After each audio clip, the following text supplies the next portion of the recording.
Bonjour à toutes et à tous, bienvenue sur Vélorando, la chaîne de l'évasion. Bienvenue ici au Roc Traucat, ça veut dire le rocher troué. Nous sommes dans l'arrière-pays Héroltais pour la rando de la Tour du Pin.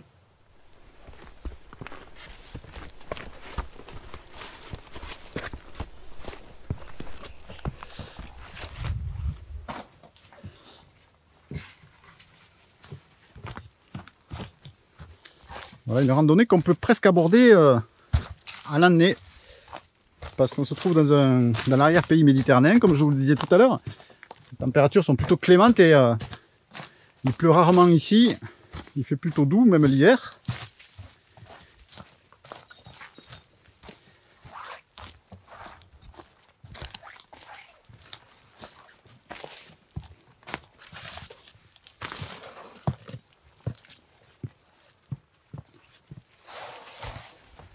Bon là, on a Lionel aujourd'hui, il est raccord avec le paysage, il a les mêmes couleurs, hein, quasiment, hein, du marron et du vert.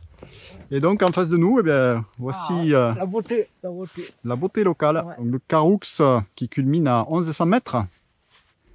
Vous pouvez le retrouver alors très sommairement sur une de nos anciennes vidéos, je vous mets le lien en haut à droite. Massif très connu et très intéressant pour les grimpeurs et pour les randonneurs évidemment.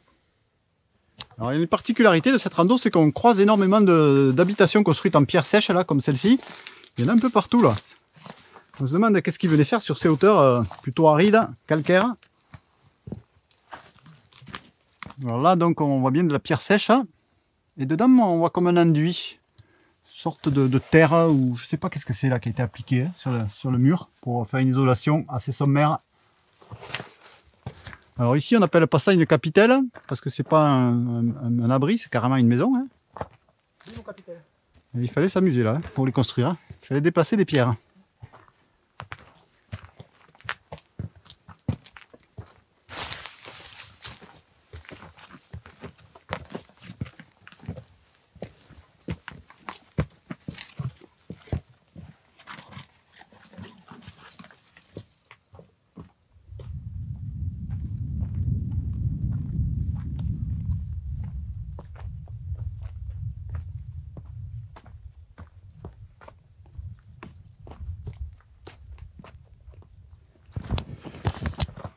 Voilà donc un circuit qui est adapté, comme je le disais tout à l'heure, à toutes les saisons de l'année. Cela dit, attention quand même, en plein été, évitez les chaudes après-midi parce que même si vous avez l'impression qu'il y a de l'ombre, les arbres sont très bas. Et lorsque le soleil est à la verticale, eh ça va bien taper là, hein, dans le coin.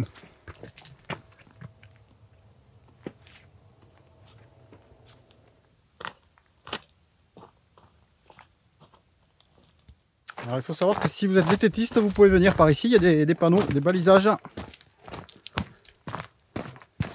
Vététiste expérimenté quand même, parce qu'il y a de la caillasse un peu partout là.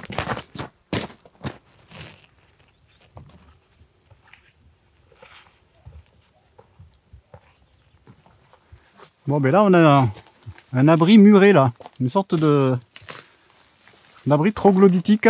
On va essayer de voir si on trouve l'entrée, parce que là pour l'instant, je vois rien je vois qu'un mur là.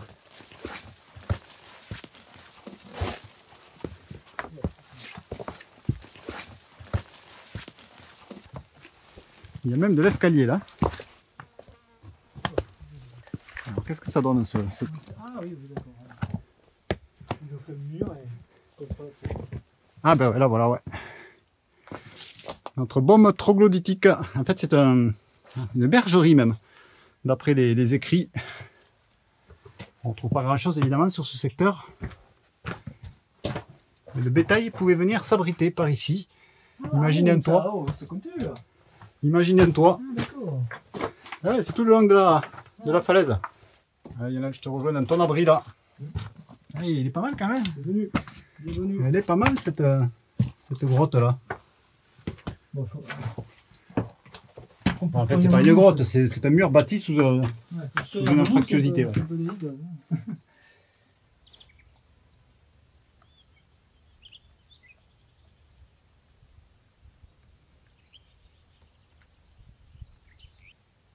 On laisse la bergerie troglodytique derrière nous. Très intéressant ce petit détour qui est absolument pas long. Il faut juste avoir l'œil à un moment donné, parce que le balisage se perd un petit peu dans ce secteur. pas très connu. Il n'y a pas beaucoup de passages. Allez, il aurait été dommage de manquer cet aller-retour là, vers cette construction un peu improbable, perdue au milieu de nulle part. Et à présent, donc, on fait les 300 mètres retour pour retrouver donc notre sentier vers la Tour du Pin, avec la plus belle vue de la journée.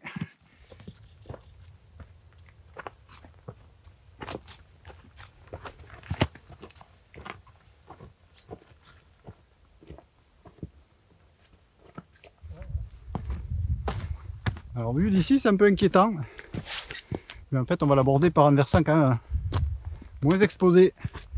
Je m'arrête pour vous la montrer. Ici, c'est la Tour du Pin, là, avec sa construction, son édifice sommital.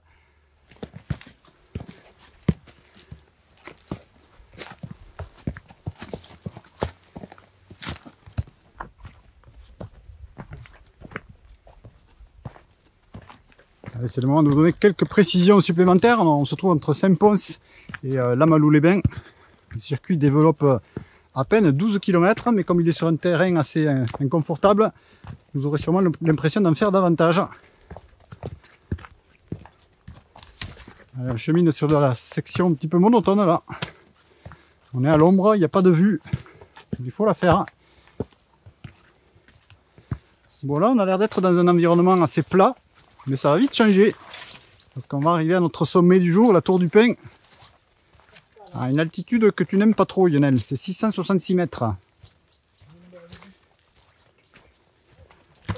Ouais, là c'est vrai qu'on n'a pas du tout l'impression qu'on va arriver sur un bord de cailloux là. Mais déjà sur la gauche, si tu regardes bien à travers les arbres là, on voit un peu du vide. Bien, elle est là, la Tour du Pin. Cette construction qui est toute proche. Il va falloir avoir le corps un petit peu accroché. Allez, les derniers efforts. Pour arriver au pied de la tour qui commence à s'effondrer là, j'ai l'impression, hein, par endroit. Lionel hésite. Je crois qu'on peut en faire le tour. Hein.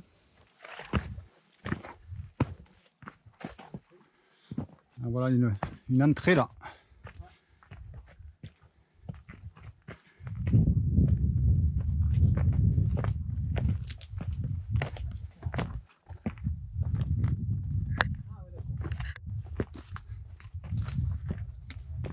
Ça passe mieux par ce côté quand même là.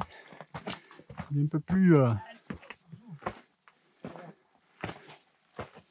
Cela dit, ça... On est vraiment sur du vide là.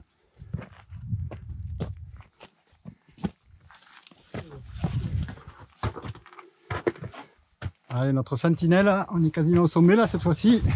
Ça y est bon. Ah, il y avait de la vue effectivement. Vous pouvez contrôler toute la région là.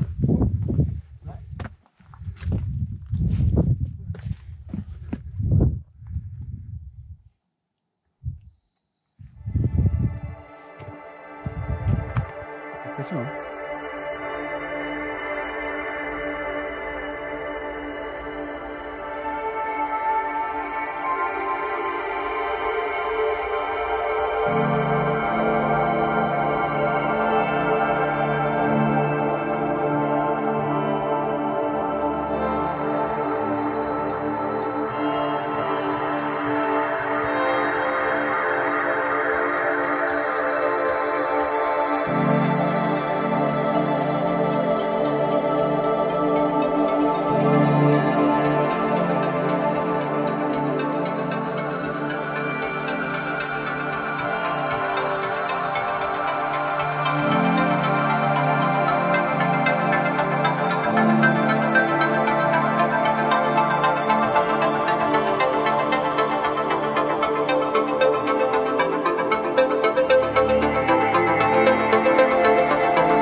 Le Tour du Pin, donc ancienne place forte ou simple tour de guet, on ne sait pas trop, qui date du XIIe siècle.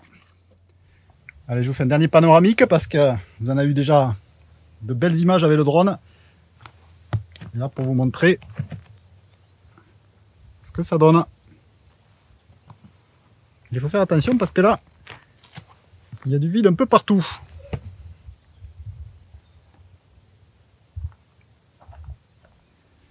Et puis là, notre descente infernale, où je vais rejoindre Lionel, qui s'est fait peur un peu là. Non, ça pas trop. C'est bien passé pour toi. Là, on est vraiment au-dessus du vide. Alors, on ne sait pas si cette porte elle a été faite après coup, parce que normalement elle était murée à la base de cette tour. Tu ne devais pas pouvoir y entrer. Et là, ça tient avec du brick et du broc là. Ça tient vraiment sur deux pierres là, l'ensemble. Allez, bien, on va quitter le point haut de cette rando. Vraiment extraordinaire ce coin. En toile de fond, on aura toujours le Caroux. Alors là, il y avait peut-être une possibilité d'arriver par cette arête là déchiquetée, mais on n'a pas voulu la tenter parce que on n'était pas du tout sûr de notre coup là. Je ne sais même pas s'il y a un véritable sentier. Voilà, et puis là, on est sur la muraille qui défendait la tour. À l'époque, on ne devait pas y passer comme ça, je pense.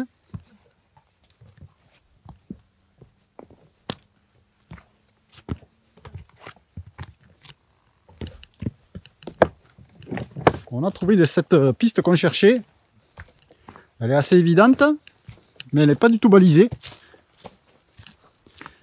Donc là, il faut se fier un petit peu au GPS, mais j'ai en plus le GPS qui me donne des positions bizarres. Un coup, je suis sur la piste, un coup, je suis à 100 mètres. Là, il y a un petit peu d'incertitude là. Sentier pas évident, les amis. Si vous suivez la trace, ben, vous trouverez, il n'y a pas de problème. Mais il faut avoir l'œil assez ouvert. Dans des chaos de rochers, de terre, remués dans tous les sens, avec aucune vue à l'horizon là. Et ça devient de plus en plus sombre.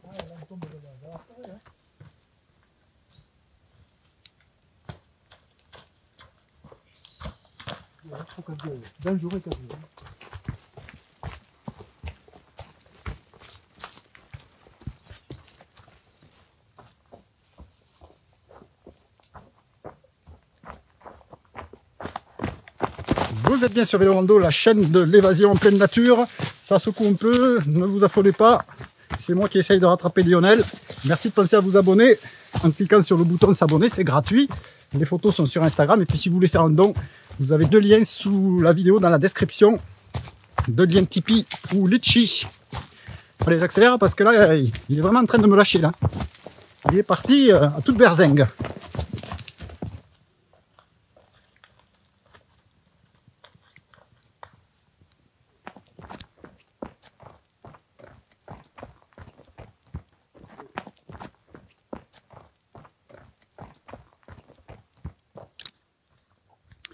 Grosse transition étonnante là, parce que tout à l'heure on était vraiment dans un environnement méditerranéen, là d'un coup on se retrouve dans des pins. On a l'impression d'avoir changé de pays là, ou de région en tout cas. Et là on suit une piste spécialement dédiée au VTT là. Ça zigzague un peu dans tous les sens. Bon, et bien on a dévalé notre premier vallon, il y en aura un second tout à l'heure qui sera pas mal aussi. Mais par contre il ne sera pas plongé dans la forêt celui-là. Il sera un peu plus dénudé.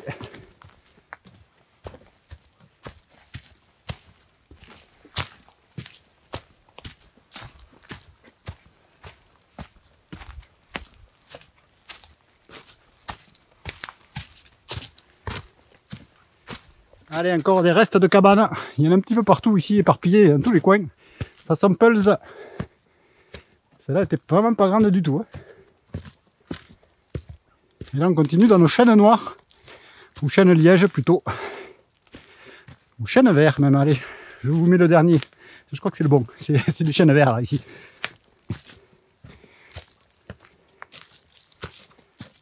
La pause. Bah, t'as trouvé le bon coin là. Tranquille. Ouais, je fais la sieste. Et en plus, il n'y a pas de place pour deux là. Sur ce banc en pierre. Bon, ça va pas être hyper confortable, mais bon. Ouais, pour nous, pas vraiment. Allez, je vous montre où on est. Là, on est perdu dans le sauvage. C'est très boisé, hein. peut-être même plus que ce que j'attendais là. Et là pour l'instant on marche sous des arbres, je vais vous montrer à quoi la suite là, du parcours. J'ai grimpé juste un petit caillou là pour avoir un aperçu de ce qui nous attendait. Et voilà, là on a tous ces chênes là qui forment un maquis assez dense là. Il vaut mieux pas perdre le sentier ici hein, parce que sinon t'es mal barré. Allez, dans la série Les ruines de Vélorando, voici une nouvelle. Ah, c'est vraiment farci ici. Et c'est étonnant parce que on se demande pourquoi ils ont construit. On est sur une crête là, il ne doit pas y avoir beaucoup d'eau là hein, dans le secteur. Il faut aller la chercher beaucoup plus bas.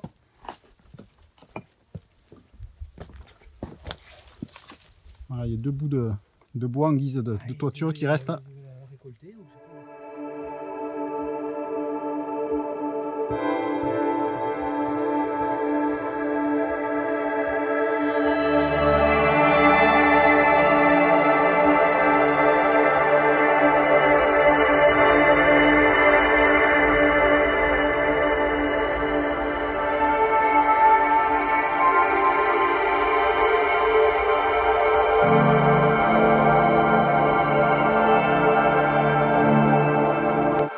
On est monté un petit peu en altitude pour vous montrer un petit peu l'environnement dans lequel on évolue. Parce qu'au niveau du sol, là, les vues sont assez limitées. Hein. Vous avez aperçu le massif du Caroux pour la deuxième fois. Cette longue barre rocheuse. Et puis les vallées environnantes couvertes de forêts. Stop bâtisse. C'est là combien là? La 50e du jour. C'était couvert quand même de maisons, hein, ce coin. Ah, elles sont bâties sur la roche. Hein. Ah ouais, ça s'appuie sur les rochers, ouais. Ah, ouais, c'est pas mal encore ici. Hein. Pour une pierre sèche. Ouais, ils ont profité de ce banc de rochers là pour éviter de construire le mur. Ouais. Là aussi, il y avait du banc, il y a de tout là. Tout était bien calculé. Et là, il y a une deuxième... Là, ils y vivaient. Ouais. Hein. Deuxième dépendance. Ah, il y a l'hélico qui vient te chercher là, je sais pas si tu l'entends. Voilà donc cette deuxième partie de maison avec une sorte de trou là, ouais. Un trou de peut-être 2,50 m là. Je suppose qu'on devait stocker de l'eau, peut-être. Après, qu'est-ce qu'on pouvait stocker d'autre hein. Alors on a comme une fenêtre là qui a été comblée ouais, par des... Ça a donné sur ça. Ouais. Ouais, vous pouvez l'avoir fait. Bon. Allez, attention en sortant, hein. T'appuies pas sur ces bouts de bois là parce que les rochers au-dessus là, enfin les cailloux plutôt, ils tiennent à pas grand chose encore une fois. Les vestiges du passé. Et là c'est parti pour la belle descente là je crois, qu'elle s'amorce à partir d'ici. Hein. On va rejoindre le cours d'un ruisseau mais qui sera totalement asséché, je vous en reparle dans quelques instants de ce ruisseau. Vraiment une sortie très forestière, plus boisée que ce que j'imaginais. Alors comme je vous disais, même en plein été, ça peut quand même taper dans le coin, mais cette partie là du retour, vous serez quand même pas mal à l'abri pendant un moment. Hein. Allez, on en profite, on commence à avoir de la vue un peu lointaine, et là on revoit notre roc Traucat. Peut-être vous le voyez à l'écran, là tout à fait en haut à droite, cette ouverture où on était ce matin. On la voit bien là, dans la falaise là-bas.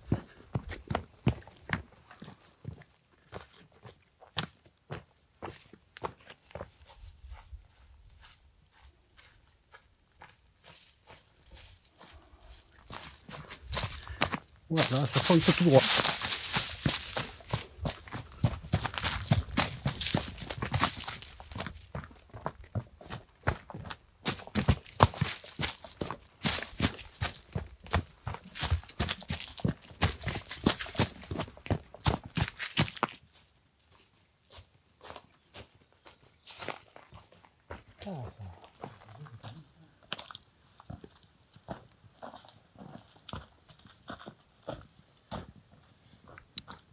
Quand il n'y en a plus, il y en a encore de la descente.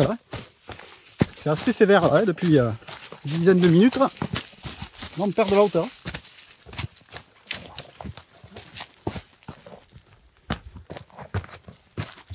On va vraiment dans le fond du Vallol là. Voilà, on va vraiment vers une vallée sauvage. Et là, on a encore la tour du Pin en vue là. C'est cette masse rocheuse là. Je vous montre la suite des opérations. Est-ce qu'on a une vue là ici? Peut-être, ouais, on peut la voir. Ouf, une vallée totalement sauvage et desséchée. Là. On se sert de tout ce qui passe là, près de la main. Parce que là, c'est vrai que c'est un peu scabreux là. Cette section, il y a des pierres qui roulent dans tous les sens. Et là, cette partie elle redevient vraiment jolie là. C'est presque des gorges là qu'on a sur la gauche. Il y a des descentes qui deviennent de plus en plus difficiles là.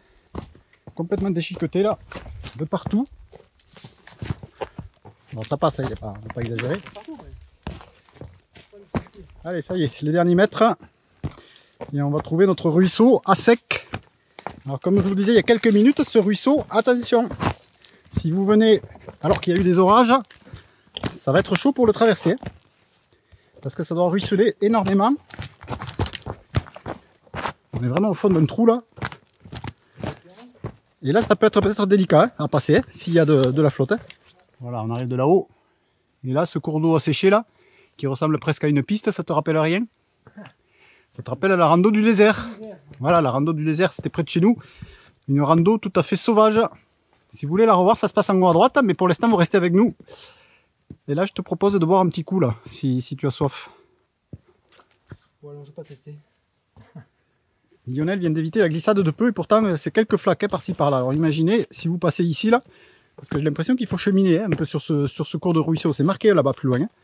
Donc si vous venez là alors qu'il vient de pleuvoir, ça peut être chaud. Hein. Donc voilà là, peut-être le seul bémol qu'on peut y apporter à ce circuit. Bon généralement quand même c'est assez sec, hein, notamment en été. Hein. Ah ouais, on est carrément dans le cours du ruisseau là, on voit un cairn plus loin là, tout droit. Hein. On est carrément dans le cours. Voilà, ils sont pas fatigués là. Direct. Ouais.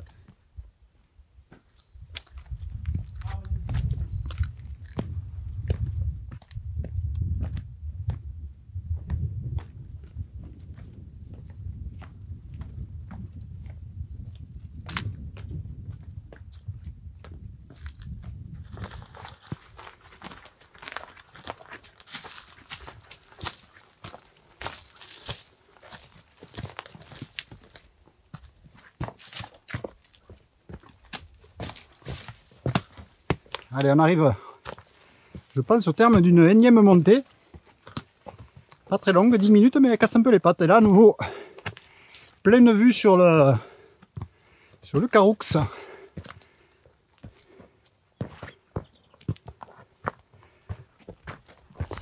Allez, on a presque bouclé la boucle, mais c'est pas tout à fait fini parce qu'on va vous emmener vers la tour de Vieux-Sang. On aperçoit sur la droite là-haut. Elle domine le village. Allez, on va retrouver la partie commune avec le départ. Je pense qu'on y est presque là. Et puis on aura quelques belles vues donc sur Vieux-Sang. Et c'est l'arrivée au pittoresque village de Vieux-Sang. On ne vous avait pas montré au début de la vidéo parce qu'il était un petit peu dans la pénombre.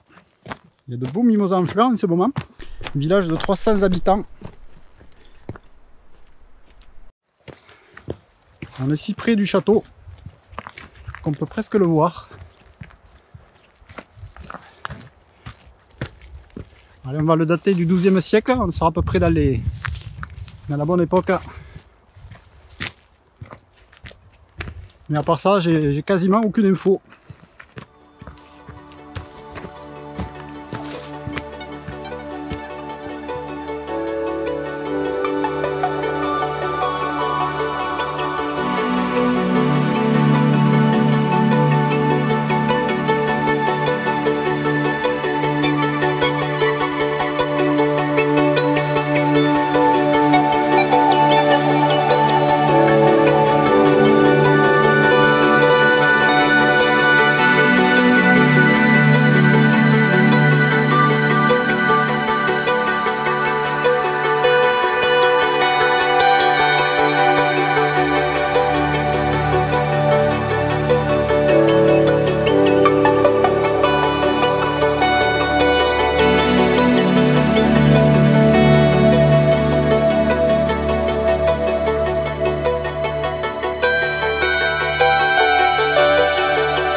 J'espère que vous avez aimé cette nouvelle vidéo du côté de Vieux-Sang, dans un paysage assez accidenté et sauvage.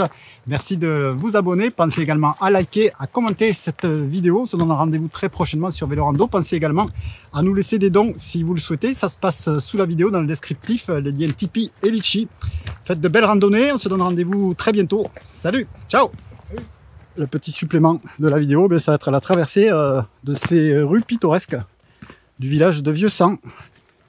Point de départ de ce circuit assez intéressant. Je vous les laisse en commentaire, à très bientôt.